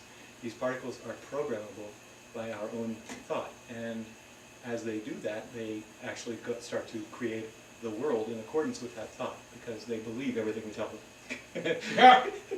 Because we're nothing, and they are actual points in space-time, or at least they think they are. So as long as they think that they're somebody, and we know that we're nobody, we can give them anything. We can give them anything at all. And we know that on our level, these thoughts do not have power. But on their level, they believe it. It's like carved in stone. It's like Moses coming down from the mountain. These thoughts that we put in there are divine ordinances, divine orders from on high. So we want to, basically for our own sake, give out orders that are as closely in attunement with divine perfection as possible, so that our own conscious creation can approximate what actually is, the perfection of what is. So we begin with maybe some nice deep breaths, and we just say, I am here. I am here to offer you whatever you most want, to anyone in the body that needs whatever. And because you can give them anything at all. I mean, it's just a thought to you. But to them, because they exist on this realm, those thoughts are real, those thoughts are concrete. So what can I give you today? I am here as your God. We know we're not God, but to them we are. So we just, we'll play this out for them, because they need a God. So we'll play that part for them. So this is called learning to administer your universe. We fake it, and they believe us. So it's not up to us to believe in these things or even to feel them. It's up, but they will take these things and feel them once they are open to the fact that we actually care about them. Okay, so we take a few deep breaths. We are here now as the creator of our universe, and we're open to basically any particular being that needs our love, that needs our. This could be either inside or outside. It doesn't matter. In terms of your consciousness, it makes no difference. If they're a person outside of you that you feel you need to heal, do so. We'll pretend it's outside of you. If it's somebody you're aware of, it's actually inside of you. But we'll pretend it's outside, if you like. Or if you know it's inside of you, that's fine too. It makes no difference. The point is, there's somebody in consciousness that may be smudged. Somebody in consciousness that may need some bathing in bliss of perfection. If we've ever said anything or felt anything about anybody that didn't feel okay, it'll come up now. So we're just going to do a quick opening to see who comes up to that needs to be blessed, that needs to be. Now we'll get into the 8 a little bit. The 8 is baptism. The 8 is communion. The 8 is rebirth. It's christening. It's a salving. You're going to anoint them with your love. You're going to take this being and you're going to dunk them in the baptismal pool of your sex center, if you want to get really vivid about it, or just your big baptismal pool. This is the time to basically heal everybody in your world. So we just take the one that walks up first, that really needs to be blessed by you, and you just give them, say, I forgive you completely. You forgive me completely. There's complete forgiveness between us. And so it is. I heal you completely. You heal me completely. There's complete healing between us. So it is. Healing means made whole. So we're making this being whole by recognizing that this too is God. Because there is nothing but God. There's nothing but divinity that we've put different names on. So welcome them up for anybody that needs a blessing. Anybody in your field that needs a blessing. Could be your own past self, your own future self, some parent figure, anybody. God, George Bush, anybody that you have ever, smudged in some way as not seeing the perfection thereof. Just bring them up, and now you are coming from a place of such wholeness, such wholeness, that you can't be shaken by what these beings are going through, and this is good. This allows you to heal them.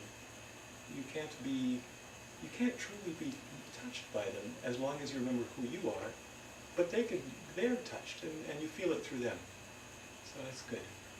So we can just give them anything at all. Anything. Just ask them whatever they want. They want paradise, give it to them. They want enlightenment, give it to them. They want $1 million, give it to them. They want to go to Hawaii, give it to them. They want a boyfriend, give it to them. Doesn't matter. Anything at all. It's just a thought to you. Very simple thought. To them it's real.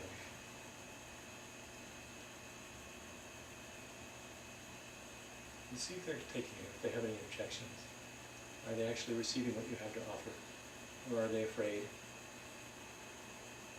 If they're afraid, see what it is they're afraid they're going to lose, and show them that they don't have to lose anything. That they can have both, their cake and eat it too. Anything at all. They usually not allow you to get what you want because they're afraid they're going to lose what they want. And they can actually have what they want and give and take what you want for them and for yourself as well. Your deepest desire for yourself is now available. It's now available on the feeling level. So allow all of the yous to take whatever they most want. On the feeling level, you are beyond space-time. So just go to sometime 1 million years from now, whatever it might be, where you have what you most crave. Because at some point you're going to get it. Some lifetime you're going to get it. That's the nature of desire. It's inexorable. It goes until it's satisfied. So we just go now to where it's satisfied. And we find that that is a feeling level. And we claim that feeling level. We accept it now for ourselves and for this particle.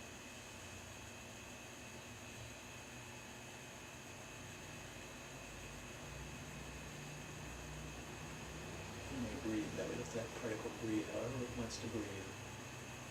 And breathing is what allows that particle to take your idea and materialize it into substance.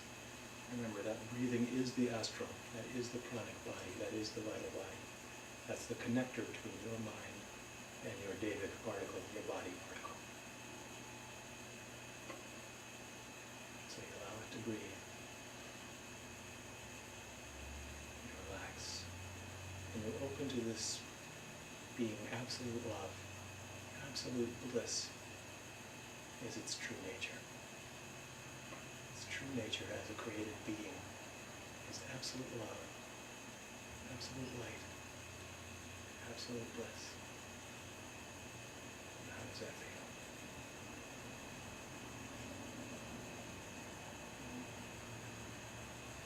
Allow that to breathe, allow it to circulate.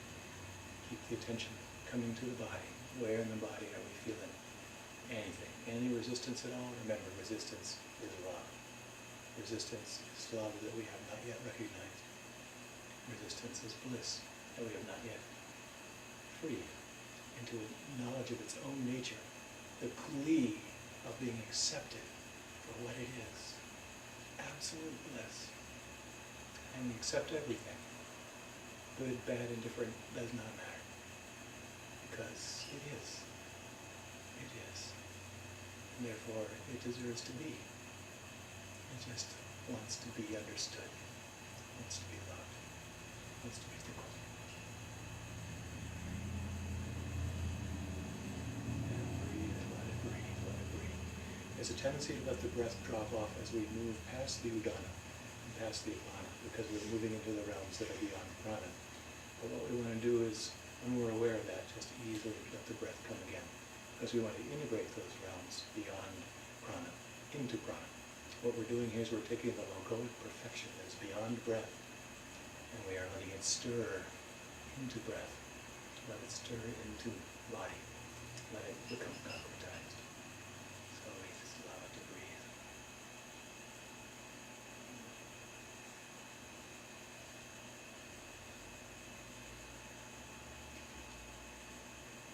The astral body contains congestion points only because we haven't looked at these little points with enough unconditional love and laughter. When we do that, the flow moves again. The flow moves. It's all about breath, all about flow. Flow connecting the mind and the body. Friction is flow.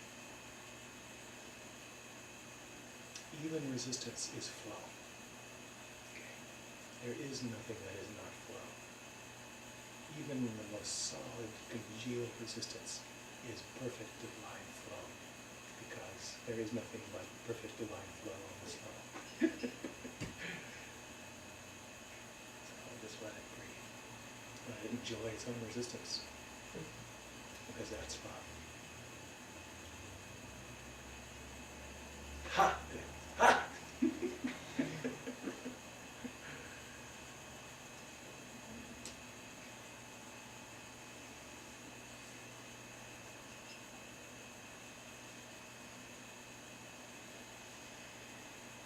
So, this too am I.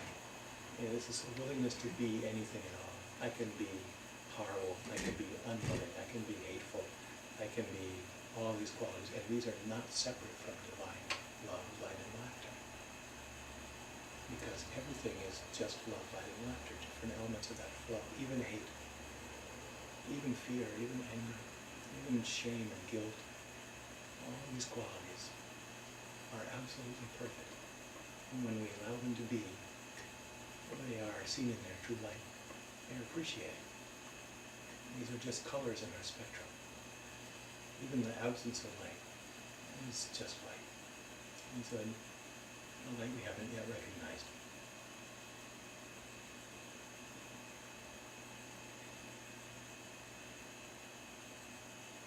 Okay.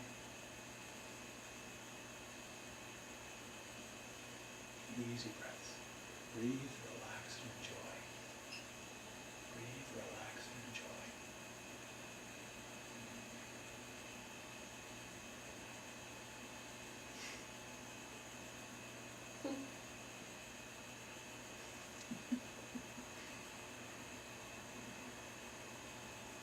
Sweet. Good. You can feel yourself starting to give these beings the actual flavors of creation, the actual divine taste, perhaps, divine sight, divine whatever they want. These are the different pranas materializing as these different senses.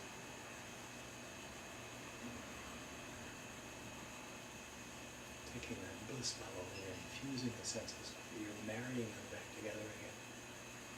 Senses and bliss are two halves of the same coin. Mind and love are two halves of the same coin.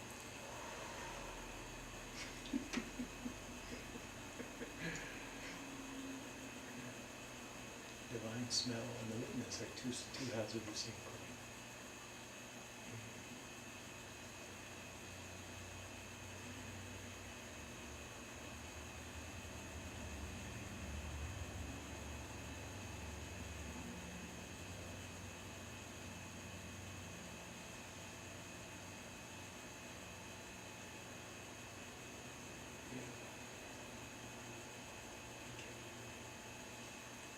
Again, we allow this energy to move in such a way now that we know that every particle in our creation is enlightened. Every particle in our creation is enlightened. This is their true nature. This is the going point of view. And they are still allowed to be whatever they want to be. This too is enlightenment. Enlightenment, this too is freedom.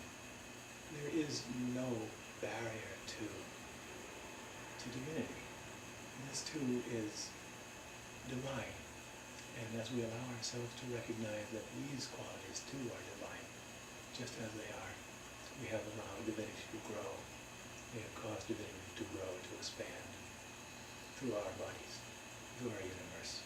This is what divine being wants. It wants to bless everything, to know everything, to experience everything. This is why we say we are sense organs of the divine. And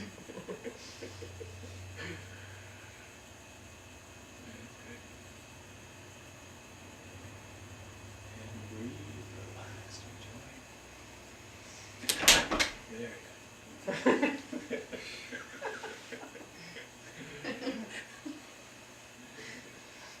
Pretty soon I'll have to pull everybody off the ceiling. We don't have to pull them off. Okay. We'll leave them there too. That too is us. We're in the ceiling, we're on the floor. That's a good point though. Let's easily stay in the body. This is all about the body. Everything that seems to be outside the body. We've been carrying this in our body. We might as well just admit it. It is all about the body. One body or another is containing every aspect of our creation. So this is not meant to be putting guilt upon us, unless we want to feel guilty. It's just meant to empower us, to remind us that we have been creating our own universe out of our own substance all along.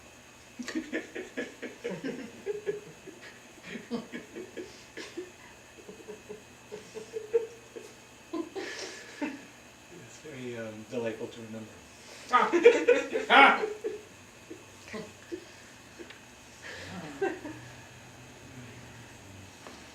Any comments, questions?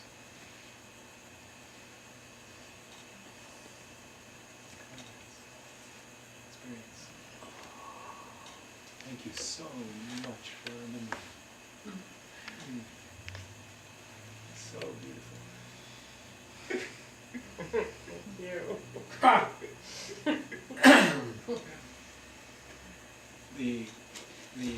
The nature of bliss becomes so tangible when we allow ourselves freedom to feel. It's all about freedom. Freedom is nothing left to lose.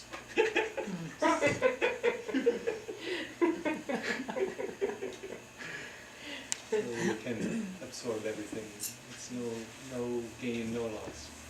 All of the joy is for the particles. We are nothing, but we are also everything. When we give the particles anything, we get to experience it through them. It's vicarious, and it becomes very concrete, because the particles are our sense organs. The particles are our devatas. They are the connections between our consciousness and our body. Our body is everything. Everything that is our body. We went into this a little bit last week. Cosmic creation, from the mini micro subatomic planes to the superuniversal planes. All is just our body, because it's all just in terms of our consciousness. Does not mean we won't have access to all of it, but it's all there available when we want to play with it. We do have access to it, but we have invested it in different banks on different planes. And so anytime you want, you can recollect your pieces, your particles. About any star system, any subatomic layer. All your pieces are stored there across creation. It's a hide and seek. So whenever you feel like it, you can go and withdraw whatever aspects of self you wish to withdraw from the cosmic bank. You are multi-billionaires.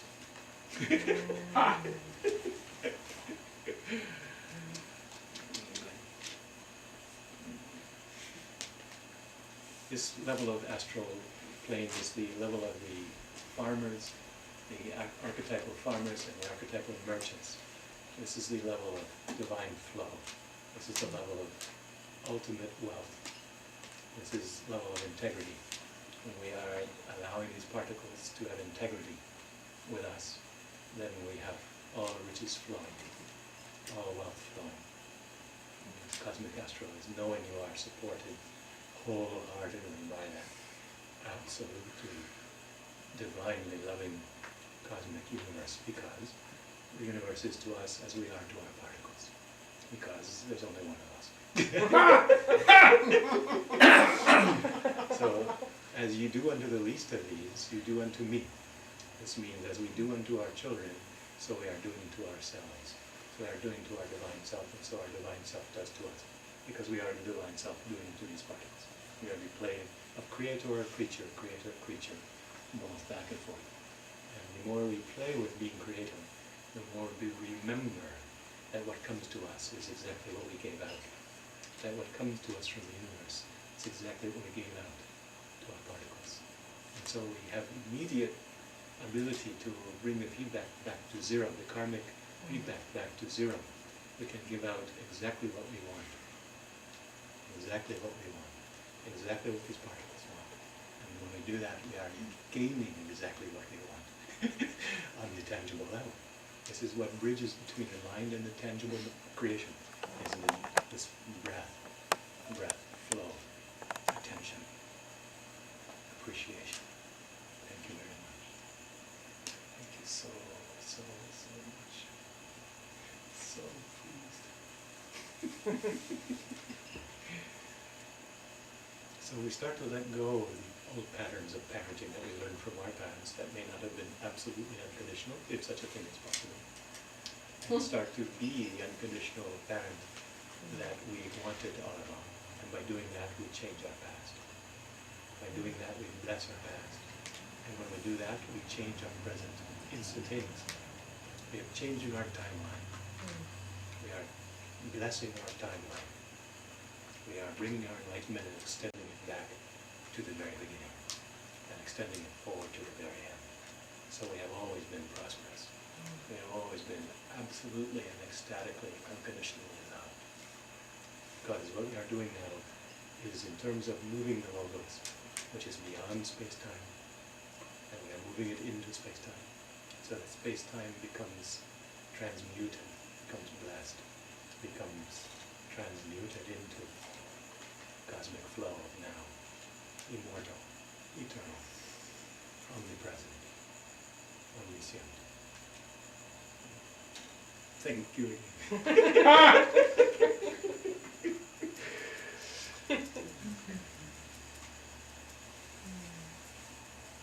So we sing with all gratitude,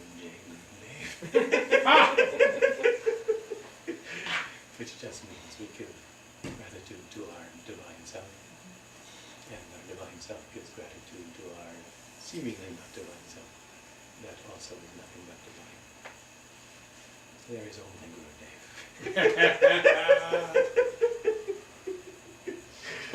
And that Gurudev is you. You. Everything you have ever seen in Gurudev is quality of yourself. Everything you have ever seen in divinity is quality of the self. Quality of the self. Because what else could it be? Only the self. Bending to the self to give blessings to the self. But we pretend there's more than one of us. Because we like to play. So, it is on. Thank you.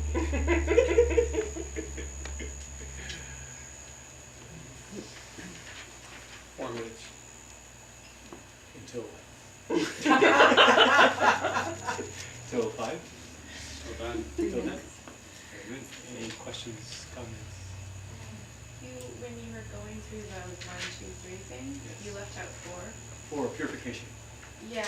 fire, Yeah, but. digestive fire, navel chakra, spleen. Mhm. Yes. But you were saying like there's one of us, and then there's 2 of us, and then Yes. there's 3 of us. Yes, then the 4 gives you the sense of there's actually a depth there, which is like, you could say it's space-time in a sense, but it's actually more time if you had to polarize, because the 9, the chakras combined to create 13, always.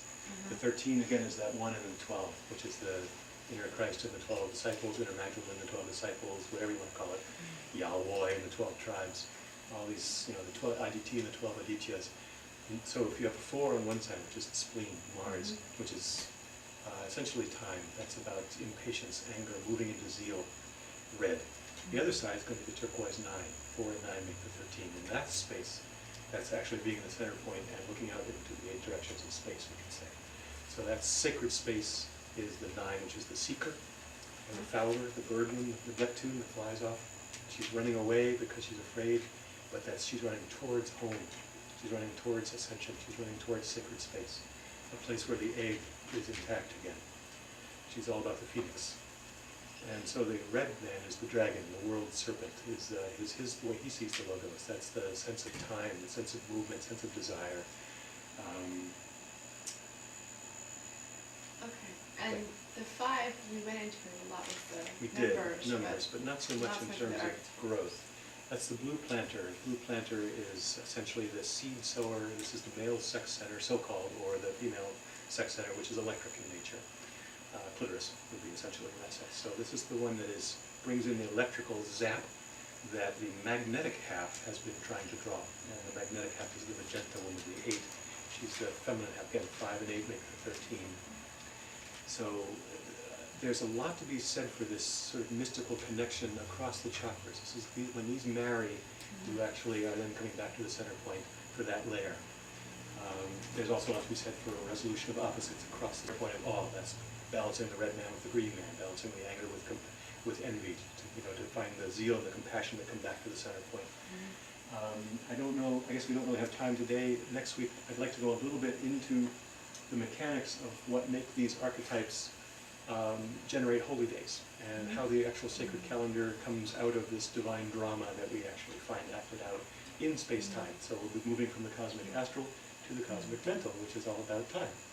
So we'll be moving to the logoic time next time, I think, all goes well. So this blue planter those today is what's going on today.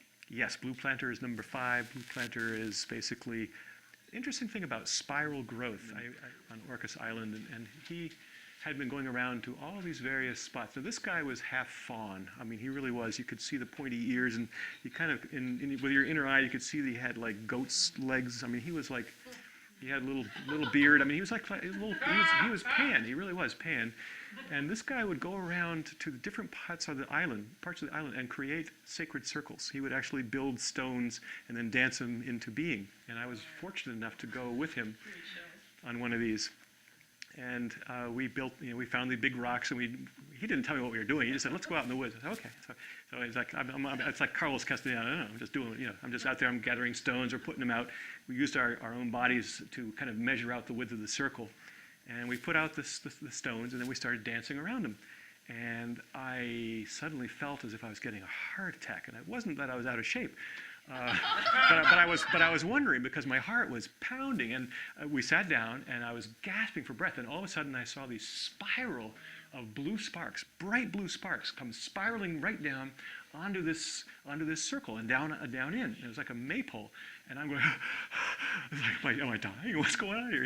And I said, do you see those things too? He said, no, but I feel them. It's like, I was shocked, actually, because I was sure he was going to say yes, because they were so physical. I mean, it was just like, but you see what you see. You do, and I didn't know what that was. I knew it was really cool, and it was very electrical, in nature. And it wasn't until many years later, when I finally worked all this stuff out, that I saw to a certain degree some of what that was. The blue sparks are that insemination of the sky father, blue planter, Dionysian nature that comes in to inseminate the earth, and it is all about that bright blue quality, and it's about the spiral energy. And the maypole is very much a part of that. The whole maypole construction is the construction of that phallus, and then the dancing of, which is again the blue planter male sex center, or erecting the 8-foot clitoris if you prefer.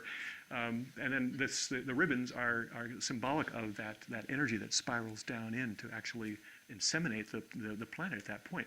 The phallus being cut off is the death of the blue planter at that time, which is around May 1st or so, and that sprinkles the seed into the earth as he is castrated, essentially. So each archetype dies through its own sacred chakra, so that's both its sacred place and its wounded place. So the French retain that beautifully. Sacré means both blessing and wounded, or damned in a sense, or even the word blessing means both blessing and wounding, blessé. So it's both. Your strong point is also your weak point, depending on where in the calendar we are. So at that point, we could say his energy, which is insemination, inspiration, lust, is imbalanced in terms of lust, and so he must go. And so his other half, the mage, triumphs at that point, which is mage is Maya, not this, which is why it's May month. And so that's the orange one, the Mercury, essentially. So that's just a little piece of something of what we can go into next time. You start to find that these archetypal aspects, once you start to get how this works in terms of the divine anatomy, we start to see how the whole calendar is a play out of the different energies through our own energy centers. And it's really pretty fun. And it also starts to help us understand conflict with our people in our world. We start to see how, oh, I see, I was polarized to this archetype, and thereby that archetype was acting, I was seeing that as an enemy. And we can then come back to the center point again, which is what it's all about, and cease to suffer. Anytime you're identifying with anything, you're going to hurt. If you believe wholeheartedly that's who you are. So that's a lot of what we're about here, is to kind of to appreciate the story, but to step out of it so we remember it's a movie or a divine drama. Okay, because otherwise it can kill you. I've actually seen people almost die, and I think probably that's how we actually engineer our deaths, is we're identifying with one of these archetypes or another. And I've seen over and over again that it seems to happen right at the right time of the year. theoretically, if we actually master this, we could really become immortal without too much trouble. If we keep remembering that we're not any one of these, we're all of them. Yes. Not getting stuck. Precisely. It's all about the prana. Again, exactly. If you get stuck, you're congealing, and that just means there's something that hasn't been loved enough yet, if we haven't understood it enough.